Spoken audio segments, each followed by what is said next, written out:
What's up, guys? Apologies for my brief 2-week hiatus as far as getting out new content, but hey, with school and finals and stuff like that, I had to take a break for a little while. But I figured what better way to start doing reviews again than the movie that kicked off the summer movie season with Guardians of the Galaxy Volume 2, the sequel to one of my favorite MCU movies of all time, top 5, top 3 for sure. So I was definitely looking forward to this movie. So Guardians 2 picks up with around the same time as the previous one. You know, you have Star-Lord, Rocket, Gamora, Groot as a baby this time, which is adorable. And Drax just like doing odd jobs in the galaxy when suddenly, once a mission goes horribly wrong, they crash land on a planet where they find Star-Lord's dad, played by Kurt Russell. And it's mostly about Star-Lord bonding and figuring out the half of him that isn't human with his dad, while the other Guardians just kind of go on their own misadventures.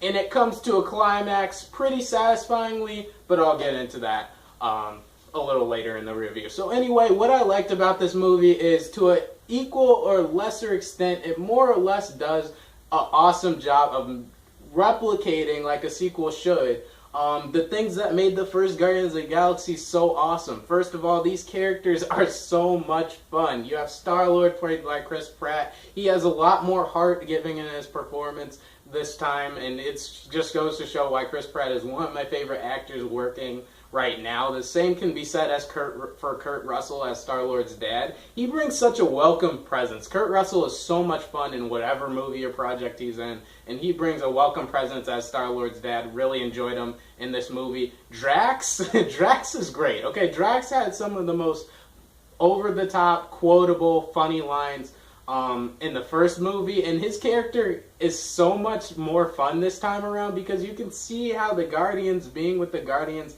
has changed him for the better. Gamora wasn't in the movie as much as I'd like her to be, but she had a lot of really touching, heartfelt moments that explored her character dynamic as far as the torture she went through early on with her sister Nebula, and I liked the sisterly rivalry and bond they had going on. But I gotta be honest, my favorite Guardian by far has to be Rocket Raccoon, the Tony Stark of the bunch, with all the best tech, all the best quips, all the best lines, and definitely Rocket is what makes the humor shine the most. Chris Pratt has his good lines now and then, but Rocket is what makes the group, I feel, work the best. So yeah, the characters in this movie. Also Yondu, I almost forgot about Yondu. Yondu is really great in this movie. He has a lot more time focused on his relationship with Star-Lord that I wasn't expecting. He brought a lot of well-rounded emotion to the mix, and I loved Yondu in this movie.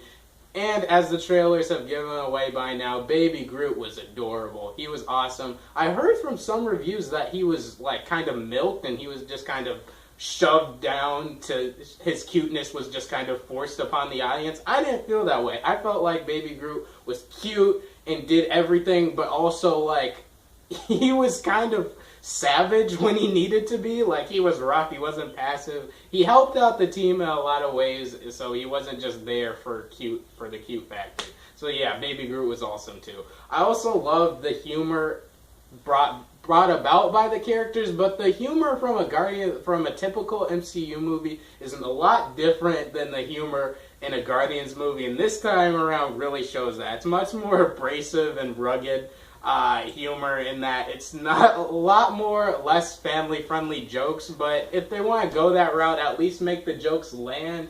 But at the same time, I like how the script kind of put that all together. It felt like a good mix of family-friendly / like good-hearted humor.